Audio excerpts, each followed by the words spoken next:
ರಾಷ್ಟ್ರಕ್ಕೆ H D ದೇವೇಗೌಡರು, ರಾಜ್ಯಕ್ಕೆ ಕುಮಾರಣ್ಣರವರು, ಮೈಸೂರು ಜಿಲ್ಲೆಗೆ ಈಗ ನೀವು ಯಾರ ಹೆಸರನ್ನ ಹೇಳಿದ್ರಿ ಅವರೇ ನಮ್ಮ ಏಕೈಕ ನಾಯಕರು ಅಂತ ಹೇಳ್ತಿದ್ವಿ. ನೀವು ಭಾಳಷ್ಟು ಕಡೆ ನೋಡಿದ್ದೀರಿ.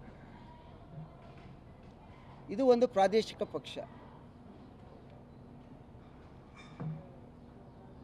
ಬೈ ಎಲೆಕ್ಷನ್ಲಿ ಒಂದು ರೀತಿ, ವಿಧಾನ ಪರಿಷತ್ತಲ್ಲಿ ಒಂದು ಪಕ್ಷ, ರಾಜ್ಯಸಭೆಯಲ್ಲಿ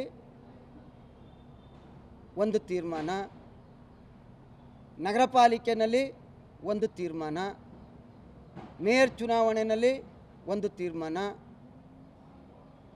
ಡಿ ಸಿ ಸಿ ಬ್ಯಾಂಕ್ನಲ್ಲಿ ಒಂದು ತೀರ್ಮಾನ,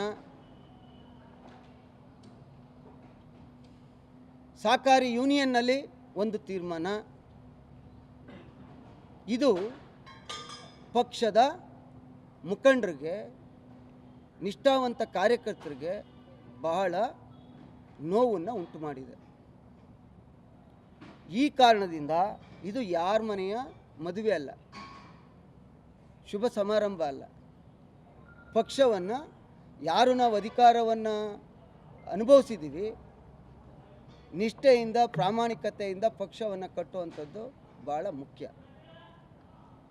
ನಾವು ಈ ಸಂದರ್ಭದಲ್ಲಿ ಹಿಂದೆ ಏನು ಹೇಳ್ತಿದ್ವಿ, ಯಾವ್ಯಾವಾಗ ಒಂದೊಂದು ಪಕ್ಷ ಒಂದೊಂದು ಚುನಾವಣೆಯಲ್ಲಿ ಒಂದೊಂದು ತೀರ್ಮಾನವನ್ನು ತೆಗೆದುಕೊಂಡ್ರು. ಈಗ ನಮಗೆ ರಾಷ್ಟ್ರೀಯ ನಾಯಕರು ದೇವೇಗೌಡರು, ರಾಜ್ಯ ನಾಯಕರು ಕುಮಾರಣ್ಣ, ಮೈಸೂರು ಜಿಲ್ಲೆಯಲ್ಲಿ ನಮ್ಮೆಲ್ಲರ ಸಾಮೂಹಿಕ ನಾಯಕತ್ವ, ನಮ್ಮ ಕಾರ್ಯಕರ್ತರೇ ನಾಯಕರು. ಇಲ್ಲಿ ಯಾರೂ ದೊಡ್ಡವರಲ್ಲ.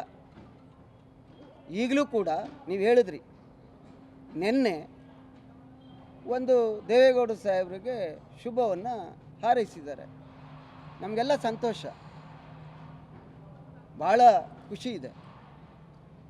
ಆಯಿತು, ನೀವು ಶುಭ ಹಾರೈಸ್ತೀರಲ್ಲ, ಚಾಮುಂಡೇಶ್ವರಿ ಕ್ಷೇತ್ರದ ಯಾವ ನಿಷ್ಠಾವಂತ ಕಾರ್ಯಕರ್ತರು ಮುಖಂಡರು ಇರಲಿಲ್ವಾ?